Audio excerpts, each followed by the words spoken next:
Protein के बेहतरीन स्रोत के रूप में सोयाबीन की खपत बहुत अधिक होती है और इसका इस्तेमाल कई रूपों में भी किया जाता है। पिछले साल 2020 में कोरोना महामारी के चलते इसकी मांग बहुत कम हो गई थी, लेकिन लॉकडाउन खुलने के बाद इसकी मांग बढ़ी है।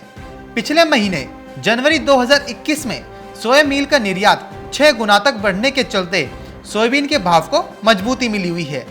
बाजार विशेषज्ञों के मुताबिक सोयाबीन की बढ़ती मांग के चलते 1 से 2 महीने के भीतर इसके भाव 5100 का भी लेवल दिखा सकते हैं। ऐसे में कमोडिटी निवेशकों के लिए इसमें खरीदारी का मौका बन रहा है।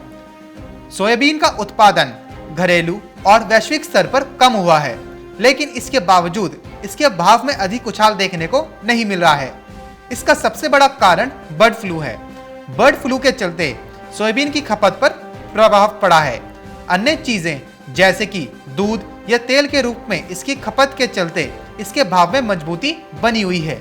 सूत्रों के मुताबिक पाम ऑयल के भाव में तेजी के चलते सोया तेल भी मजबूत हो रहा है। ऐसे में सोयाबीन के भाव चढ़े हुए हैं। सूत्रों का मानना है कि बर्ड फ्लू का असर अगर खत्म होता है तो सोयाबीन के भाव में और तेजी देखने को मिल सकती है। वैश्विक स्तर पर ब्राजील, अमेरिका और अर्जेंटीना में सोया क्रॉप पर्याप्त न होने के कारण वैश्विक स्तर पर सोया मील की कमी है।